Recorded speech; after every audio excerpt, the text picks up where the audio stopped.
Alright, here we are. So, for the Lizardmen, 2 Black Orcs, 2 Orc Biguns, and the 8 Peak Loonies. Aside from that, we're also going to be taking a look here at Wurzag, the Great Green Prophet. And since he's here, let's update that faction banner, of course, to Wurzag.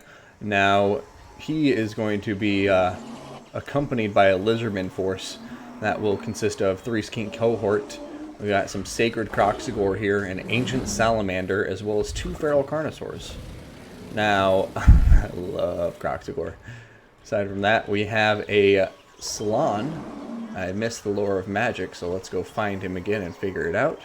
And it looks like it is going to be a Salon Mage Priest of Life. Got Regrowth, Earthblood, and the Banishment, as well as Shield the Old Ones on there. Now, for the High Elf Tomb King Alliance, we have Skeleton Spearmen. So 3 of them. We're also going to be seeing the Regiment of Renowned Phoenix Guard, the Keepers of the Flame. They do magic damage and are quite tough indeed. They are going to have 2 Swordmasters of Hoeth behind the King Nakesh's Scorpion Legion. Just kidding, they're getting redeployed. The Sphinx of Usep and a Hero Titan. Now, a lot of good elite infantry in this army. Some heavy hitting monster power at the Sphinx of Usep. And supporting them, we're going to have a Necrotect as well as Grand Hierophant Katep to deny the Greenskins, it seems, of their ability to Wah. Now we have 2 nobles on chariots, as well as Alariel the Radiant on top of her horse. So this should be it. And we also have an Arachnarok Queen that I guess I missed as I was going through the army, so another heavy-hitting monster over here. The boys is the best. The boys is the best.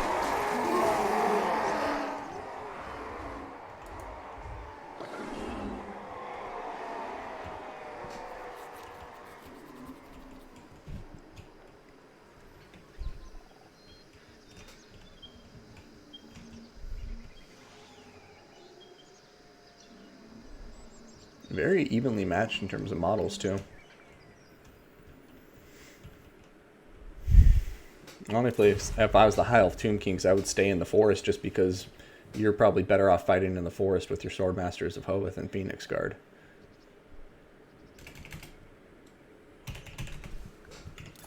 Alright.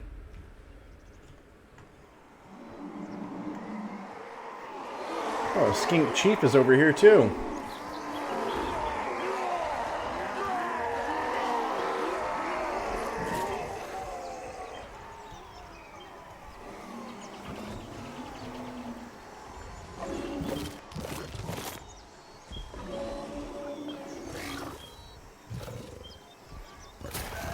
You're a pretty cool looking dude, Mr. Salamander. Nope, nope, nope. Oh man, you're absolutely right. Yeah, Naru's Incantation, Protection, and Shield of Thorns. Because let's see here, they have like, what, 40% physical resistance? Something crazy? No, 30%. Plus, and Naru's Incantation of Protection, which is 44%, right? So that's already at 74%. And then, where are you at, Katep? Did you bring that? Yes, you certainly did. It's 44%, right? Yeah. And then what's the other thing? Shield of Thorns? Oh, crap, yeah. You're absolutely... She didn't even bring Regrowth. Oh, man, I totally missed that. So, yeah, 22%, so 76, 96% physical resistance. That's insanity. But no healing besides Star of Averlorn. I guess that's a fair trade, honestly. So yeah, 96 physical resistance on top of these guys if they get Naru's Incantation of Protection, as well as Shield of Thorns cast on top of them at once. That's absolutely bonkers.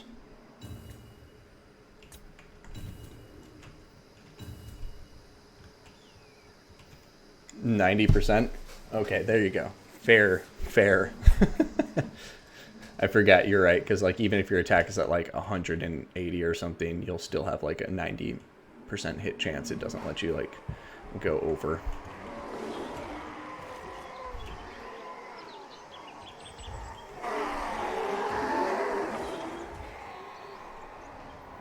Alright, looks like the battle has begun. Here it goes.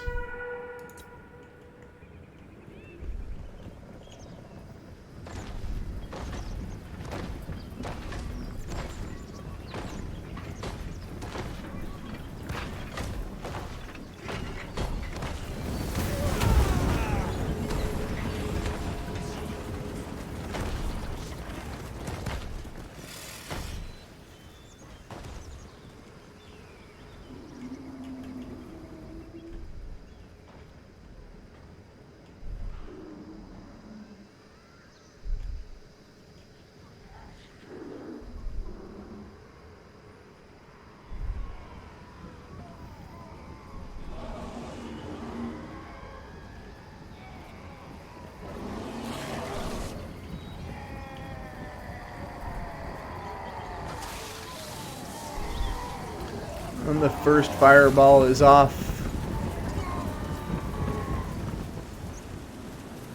Where is it going to land? In the middle of nowhere, unfortunately. So let's hope the battle starts to smooth out a bit here. We see the two armies approaching, and the Ancient Salamander is going to continue firing away. And, ooh. Oh, narrowly going to miss the Phoenix Guard, but still doing a touch of damage. However, it doesn't do magical damage, so that's a lot of physical resistance will matter, or will help prevent the damage from coming in, but I'm pretty sure the fireballs will also, destroy models, which is what would give them a lot of value. But against the Sphinx of Usep, do not fire at it. It has 25% fire resistance, but then also 22% fire weakness. That's weird. So he's basically net neutral. Oh no, it's the effect, I believe. Yeah. It's the effect here from the fireball going on top of it. Interesting, so my apologies. It does have fire resistance, so I usually wouldn't target it with fireballs. Hero Titan looking epic as always with his killer caps, waiting for the skeleton spearman to go in advance of his approach. We're going to see a... Oh man, that Shem's Burning Gaze completely missed the intended target here, the Carnosaur by the looks of it. Never a fun time when you miss a Shem's Burning Gaze, especially when it's on top of that guy, and I think he only has one. He either has two Shem's Burning Gazes and one Spirit Leech, or he just has one Shem's Burning Gaze, and I want to say he has two Spirit Leeches and one Spirit... No, one Spirit Leech and two Shem's Burning Gazes, so only has one of those left in the pocket. You always want to make them count. Firing at units in the forest, not usually my favorite decision to see. Alright, one of the Feral Carnosaurs is coming out here to play with the Nobles on their chariots. I think it's going to have a hard time doing anything. The Nobles are quite fast, run away from it, and it looks like the Sphinx of Usep is coming over here to help counter.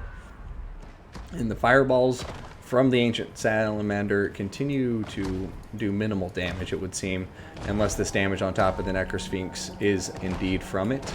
But I didn't quite catch that, so I can't say for sure.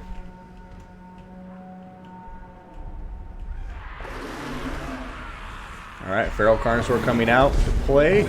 It's going to miss that attack animation. And the Nobles are going to start retreating back to the safety of their own lines. The Sphinx of Usep coming out. Yeah, Starion, you're absolutely right. It's entirely negated by Fist of Gork. Yeah, it's true. It's just if he brought Fist of Gork, which he did. He brought Fist of Gork and Gaze and Mork.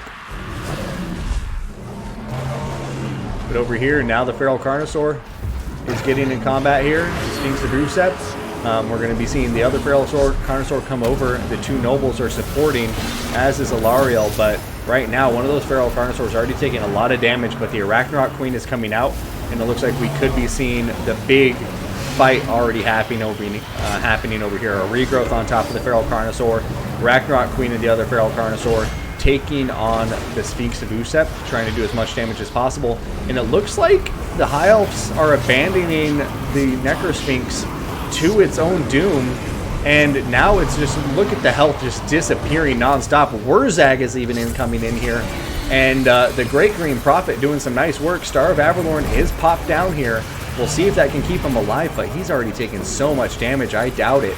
And now everything from both players is just being sunk over here to help in this blob fight, because I think both teams recognizing that whoever wins the large animal fight here with the single entity models will probably win the game.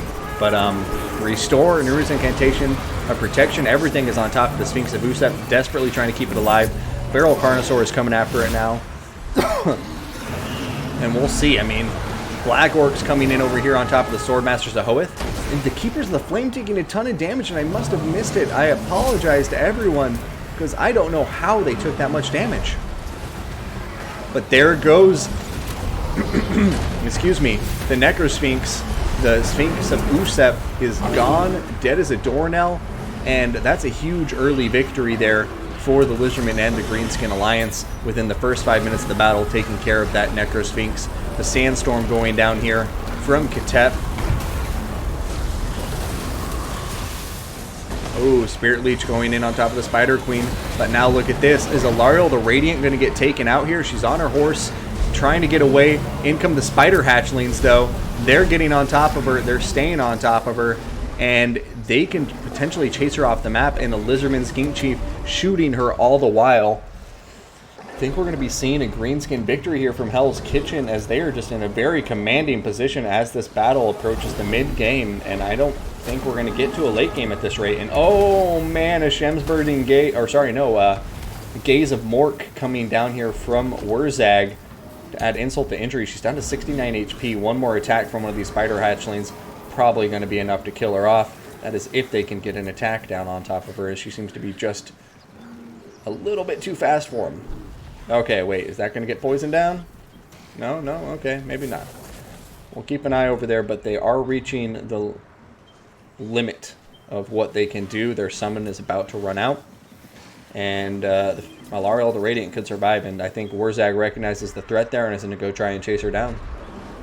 Over here, Hero Titan getting low on health, down to about half health. And we're going to have the Feral Carnosaur diving in on top of it. Black Orcs starting to waver as they get taken out by those nobles on their chariots. One Feral Carnosaur also routing, but when we're looking here, seeing the Ancient Salamander still very, very healthy. Just used the last of its fireballs, which is always a good sign. And it looks like the Greenskins and the Lizardmen are going to be playing this very patiently. Oh, crap. I missed it. But, guys, the Fey Enchantress just barely started regaining herself. She stopped routing, and then she got shot by a Gaze of Mork. And Wurzag just killed her off, and her horse landed on top of her, probably breaking her back. Oh, Alariel, you were radiant. Now Wurzag's going to run back from doing his nasty deeds of killing one of the most noble high elves of all, run back to the battlefield to see where he can assist his armies in wine all over the place. Alright, Biggins have been freed up from their combat over here on this flank. As you can see, they are now going to begin pouring in, but there goes another Sandstorm, and it's doing a lot of damage to these Orc boys. It's starting to veer off into the nothingness, which is very fortunate for the Orc boys, because if it would have stayed on top of them, they probably would have been dead by now. Over here, Feral Carnosaur and the Arachnoid Queen are diving into the Hero Titan, but now we're going to see Grand Hierophant Ketep get netted in place by Effigy to get, and both Feral Carnosaurs are going to dive in on top of him, as well as the Ancient Salamander, and they're just going to start destroying him. But he's pretty tanky. He's staying in there. Phoenix Guard, the Keepers of the Flame, are still hanging out here. They ain't running away yet. Ragnarok Queen is still trying to take out the Hero Titan. Looks like the Salon Mage Priest of Life is even coming in here to help out, and the balance power is just getting further and further out of hand. Sacred Croxagore is coming into a fight. Now, although they're large units, they'll actually be very useful against the Keepers of the Flame, since the Keepers of the Flame have so much physical resistance, and Sacred Croxagores do have those magical attacks, as you can see right there on the info card.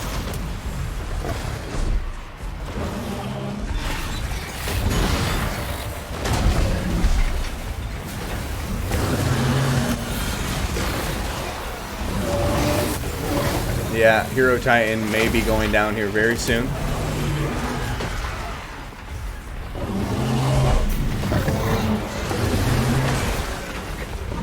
Wurzag, the Great Green Prophets, coming into the combat now. The Nobles are really the only thing holding together at all for the High Elves right now. Ariel's dead, Ketep is going to be dead soon. and the hero titan just died in a very dramatic fashion. And yeah, Keepers of Flame just getting decimated now by the Sacred Croxagore, and they're starting to run away. And yeah, now it's just time to kill the nobles, and then I think the game will probably be in the bag from there. Oh, Katep, you surprisingly tanky bastard. Oh, a big hit from the Feral Carnosaur, though.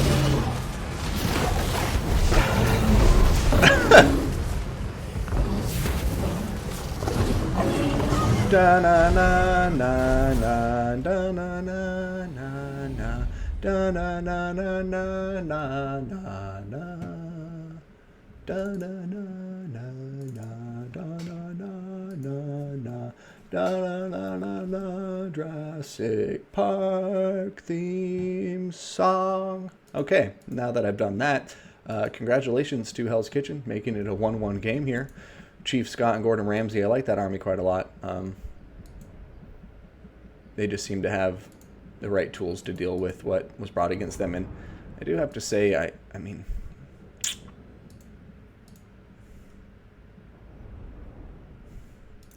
if Cetra was on the ground, with like his halberd or something, I think it would have done better. But my biggest problem with the Undead Alliance here, or the Tomb King High Elf Alliance, is that